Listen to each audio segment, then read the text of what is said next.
नमस्कार। आज हम गोता लगा रहे हैं एना हुआंग की एक बहुत ही popular romantic thriller twisted lies की दुनिया में। हमारे पास इसकी एक काफ़ी डिटेल्ड हिंदी समरी है, तो आज इसी पर बात करेंगे। समझने की कोशिश करेंगे कि इसके जो मुख्य किरदार हैं क्रिश्चियन हार्पर और स्टेला अलोंजो, उनकी कहानी कैसे आगे बढ़ती है, क्या मोड़ आते हैं और इसके मूल विषय क्या हैं। जी, कहानी का सेटअप ही काफी दिलचस्प है। क्रिश्चियन हार्पर ये एक बेहद अमीर, काफी रहस्यमयी और बहुत कंट्रोलिंग किस्म का टेक बिलियनर है। और दूसरी तरफ है स्टेला अलोंजो। वो एक सोशल मीडिया इन्फ्लुएंसर है, प्यारी सी है पर अपने इरादे रखती है, मजबूत है। बिल्कुल, और ये दोनों एक ही बिल्डिंग में रहते हैं। कहानी में जो असल ट्विस्ट आता है वो तब जब स्टेला को एक स्टॉकर से खतरा महसूस होता है। हाँ, और यहीं से क्रिश्चियन का रोल शुरू होता है। मतलब वो उसे प्रोटेक्ट करने के लिए उसका फेक बॉयफ्रेंड बनने का ऑफर देता है। एग्जैक्टली। और यहीं से वो सवाल उठता है जो शायद पूरी किताब में चलता रहता है कि ये जो दिखावे का रिश्ता है ये कब और कैसे हकीकत में बदलने लगता है, या बदल भी सकता है या नहीं। बिल्कुल। तो कहानी जैसे आगे बढ़ती है, ये स्टॉकर वाला खतरा सीरियस हो जाता है और क्रिश्चियन पूरी तरह से स्टेला के नकली बॉयफ्रेंड या कह लें बॉडीगार्ड कम बॉयफ्रेंड के रोल में आ जाता है। और उनके बीच की जो केमिस्ट्री है वो तो अनडिनाइबल है। मतलब टेंशन, आकर्षण, वो सब कुछ है। हाँ, वो तो है। लेकिन साथ ही क्रिश्चियन का जो वो कंट्रोलिंग नेचर है, हर चीज को अपने काबू में रखने की आदत और उसका वो छुपा हुआ रहस्यमयी अतीत, ये सब स्टेला को डराता भी है। सही कहा। एक तरफ उसे क्रिश्चियन के साथ सुरक्षित महसूस होता है, इसमें कोई शक नहीं, लेकिन दूसरी तरफ उसे ये भी लगता है कि वो इस आदमी को जानती ही नहीं। एक अनजानापन, एक डर हमेशा बना रहता है। यहीं पर किरदारों की जटिलता सामने आती है ना? क्रिश्चियन सिर्फ एक अल्फा मेल हीरो नहीं है। उसका जो कंट्रोलिंग बिहेवियर है वो कहीं ना कहीं उसके अतीत से जुड़ा हुआ लगता है। बिल्कुल, कहानी धीरे धीरे हमें उसके अतीत की तरफ ले जाती है। हमें हिंट्स मिलते हैं कि कुछ तो है जो उसे ऐसा बनाता है। और स्टेला भी सिर्फ एक डैम्सल इन डिस्ट्रेस नहीं है। हाँ, वो डरी हुई है, उसे सुरक्षा चाहिए, लेकिन वो सवाल भी करती है। वो कोशिश करती है समझने की कि क्रिश्चियन आखिर है कौन। वो उसकी फीलिंग्स और अपनी सेफ्टी के बीच एक बैलेंस बनाने की जदोजहद में दिखती है। हाँ, वो क्रिश्चियन पर डिपेंडेंट है पर साथ ही अपनी इंडिपेंडेंस भी बनाए रखना चाहती है। ये संघर्ष दिखता है। फिर कहानी जब आगे बढ़ती है, शायद चैप्टर 11 से 15 के आसपास, तब हमें क्रिश्चियन के बचपन की कुछ झलकियां मिलती हैं।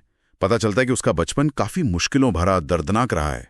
जी, और ये चीजें स्टेला को भी पता चलती हैं। जी। तब उसे एहसास होता है कि ये आदमी सिर्फ बाहर से सख्त और कंट्रोलिंग नहीं है, अंदर से शायद टूटा हुआ है या वल्नरेबल है। हाँ, और इससे स्टेला का नजरिया थोड़ा बदलता है।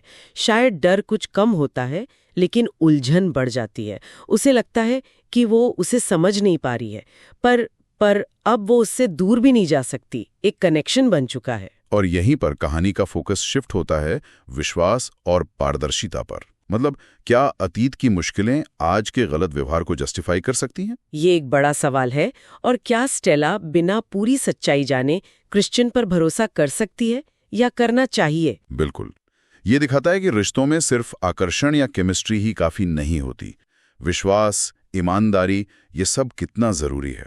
अतीत की परछाइयां कैसे आपके आज को, आपके रिश्ते को धुंधला कर सकती हैं, ये यहाँ बहुत साफ तौर पर नजर आता है। और शायद इसी वजह से अगले कुछ चैप्टर्स में, मतलब चैप्टर 16 से 20 के बीच, दोनों के बीच एक बड़ा टकराव होता है। हाँ, क्योंकि स्टेला अब और बर्दाश्त नहीं कर पाती। उसे सच जानना है। वो आधे अधूरे जवाबों से थक चुकी है। वो पूरा सच मांगती है क्रिश्चियन से, लेकिन क्रिश्चियन उसे डर है। उसे लगता है कि अगर उसने सच बता दिया तो वो स्टेला को हमेशा के लिए खो देगा। और इसी कश्मकश में भरोसे, कंट्रोल और अतीत को लेकर उनके बीच एक बहुत बड़ा झगड़ा होता है। बहुत इंटेंस मोमेंट है वो कहानी का। और नतीजा ये होता है कि स्टेला रिश्ता तोड़ देती है, वो चली जाती है। ये कहानी का एक बहुत जरूरी मोड़ है। ये सवाल खड़ा करता है कि क्या झूठ के बुनियाद पर बना रिश्ता सच्चाई का वजन सह सकता है? क्या सिर्फ जुनून और आकर्षण काफी है रिश्ते को बचाने के लिए, जब तक कि उसमें ईमानदारी और एक दूसरे को पूरी तरह से स्वीकार करने की भावना ना हो? यहाँ ये भी दिखता है कि क्रिश्चियन का कंट्रोल सिर्फ बाहर की दुनिया पर नहीं, बल्कि वो अपनी भावनाओं और अपने अतीत को भी कंट्रोल करने की कोशिश कर रहा है, जो शायद मुमकिन नहीं है। सही कहा। और स्टेला की सच्चाई जानने की जरूरत और क्रिश्चियन का सच छुपाने का डर, ये दोनों चीजें सीधे सीधे टकराती हैं। तो क्या होता है आखिर में? क्या वो अलग ही रहते हैं? कहानी का अंत कैसे होता है? नहीं, कहानी का अंत एक सुलह की तरफ जाता है। आखिरी चैप्टर्स में, यानी करीब चैप्टर 21 से 25 तक, हम देखते हैं कि क्रिश्चियन आखिरकार टूटता है। अच्छा। हाँ, वो अपनी सच्चाई, अपना अतीत, अपनी गलतियां, अपनी कमजोरियां, सब कुछ स्टेला के सामने रख देता है। वो माफी मांगता है। और स्टेला, क्या वो उसे माफ कर देती है? हाँ, लेकिन ये इतना आसान नहीं होता। इसी बीच वो स्टॉकर वाला मामला भी सुलझ जाता है, वो पकड़ा जाता है। और स्टेला को ये समझ आता है कि क्रिश्चियन परफेक्ट नहीं है, उसमें बहुत कमियां हैं, उसका अतीत मुश्किलों भरा है, लेकिन वो जैसा भी है, वो उसका है। मतलब वो उसे उसकी कमियों के साथ स्वीकार कर लेती है। बिल्कुल।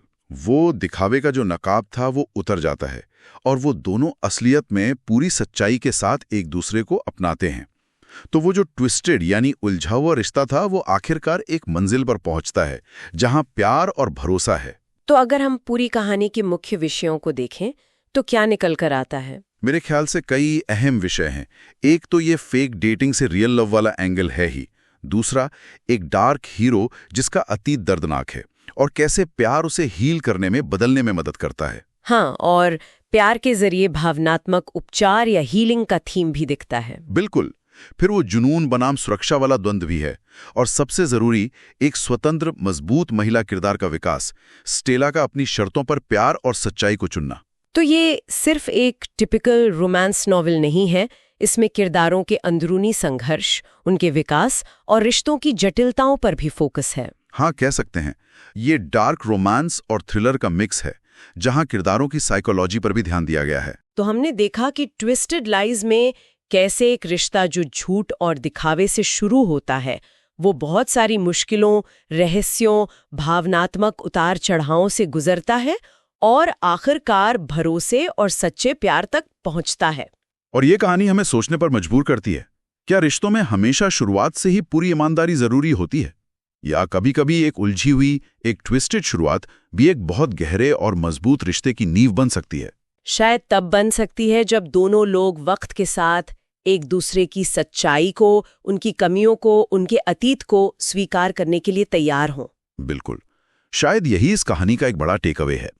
वाकई एक दिलचस्प कहानी और उतने ही दिलचस्प किरदार। इस गहरी बातचीत के लिए आपका शुक्रिया।